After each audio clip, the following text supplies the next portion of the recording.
BMW has updated its X5 sport utility vehicle for the 2024 model year with a little bit of new equipment and some new styling. Here's 4 things we like and 4 things we do not like about the new 2024 BMW X5 xDrive50e plug-in hybrid. First thing we like about the new X5 is the styling. They've updated it a little bit for 2024. It's got new headlights, it's got a slightly different grille, and this one has the M Sport trim package. So you've got things like blacked out trim on the grille and on the doors, and you've got 21-inch two-tone wheels as well. Overall, especially with this Brooklyn gray paint, I think this is really one good-looking SUV. Second thing I really like about the new X5 is this interior. It's been updated a little bit for 2024. You've got some new controls, you've got some new displays, but what I really like about it is the material quality in here. This thing feels like an expensive SUV. It is an expensive SUV. This one is north of $80,000. But all the switches in here, the materials, the leather, the construction, all of it feels really solid, really good. And the material quality doesn't drop off when you get into the back seat either. Visibility out is also excellent. This is a tall SUV. It's not like one of those squat SUV coupe things like the BMW X6, which is ridiculous. No, this thing is tall. You've got great big windows in all directions, and you've got really usable cargo room and backseat passenger headroom as well. Third thing I really like about this specific X5, this is the xDrive50e. It's the plug-in hybrid model. It gets about 40 miles of all-electric range, which is about 10 miles more than the last one did, the xDrive45e.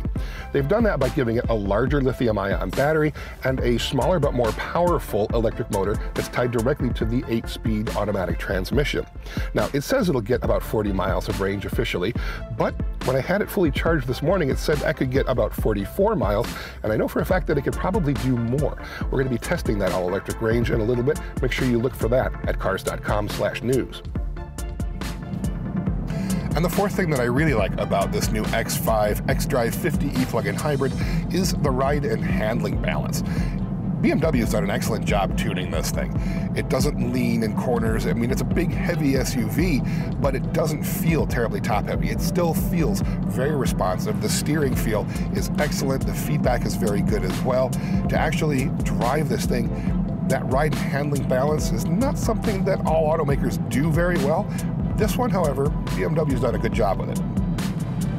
As for the things that we don't like about the new X5 xDrive50e, the top of my list is unfortunately the hybrid powertrain. This has to be one of the most poorly tuned hybrid powertrains I've driven in quite some time. It's the integration of the electric drive and the gas powertrain. It's not good. It's jerky, it's non-linear. It doesn't get any better if you put it in all-electric mode. Yeah, it's got 40 miles of electric range, but when you have it in all-electric mode, it sometimes accelerates quickly, sometimes not.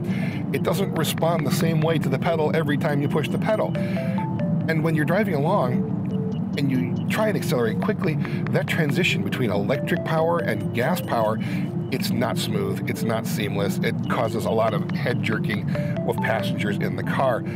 That's kind of surprising because the 45e, the last model, was actually very good. I never had any complaints with the way that thing was integrated. But for 2024, they've got a smaller, more powerful electric motor, and it has almost 100 horsepower more than it did from the last model.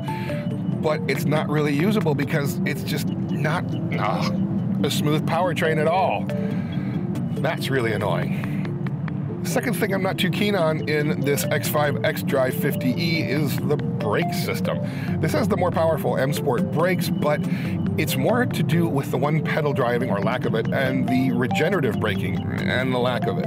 There's no adjustable regenerative braking in this thing. It's adaptive regenerative braking, which means it's using the sensors all around the car to determine how much to actually slow the thing when you lift off of the accelerator. And that means it's not going to do the same thing every time you lift off the accelerator. Sometimes it'll brake you harder, sometimes it doesn't brake you at all and just lets you coast. It's really annoying to the point where you just want to shut it off, but then you're losing out on any regen. And when you actually do tap the brakes, they tend to be a bit grabby. There's nothing happens at first, and then they start to grab. That whole non-linear, non-progressive braking system thing, also really not good. One aspect of this interior that is really not great are these climate controls. They are buggy and weird. It's 45 degrees outside. I have the thing set to 80 degrees. It's blowing hot air at my feet and cold air out the vents up top for some reason. Doesn't matter if you have it on automatic or if you have it on any different setting here, it's always doing something weird, and it's really difficult to actually adjust on the fly. Now, it's not as crazy difficult to use as, say, the one in the BMW X7 or even the i7 or the 7 Series sedans. This is a little bit easier to use, but it's still been changed to the point where it's all touch sensitive and tiny little icons and really not easy to use. Not happy with that. And the fourth thing I really don't like about this new X5 is a problem that BMW has fought for years and I thought they had overcome, but apparently they're sliding backwards, and that is connecting a mobile device to the iDrive system. Now, you try to do it wirelessly and it's not necessarily working all that well. I can connect the Bluetooth, telephone and audio, but trying to connect Apple CarPlay, yeah, it's saying that it's not working. It's saying the problem is my phone. My phone is fine. I've reset it several times. It's just not working apparently. Now, I don't know if CarPlay is disabled on this test vehicle or not, but even when you try and plugging it into the USB port, it doesn't even recognize the phone at that point. So they had been doing better in getting people's mobile devices connected to their system. This is apparently backsliding. It's not the first time I've had this issue in a modern BMW, and I really wish they would fix this already. So yeah, the new 2024 BMW X5 is a bit of a mixed bag.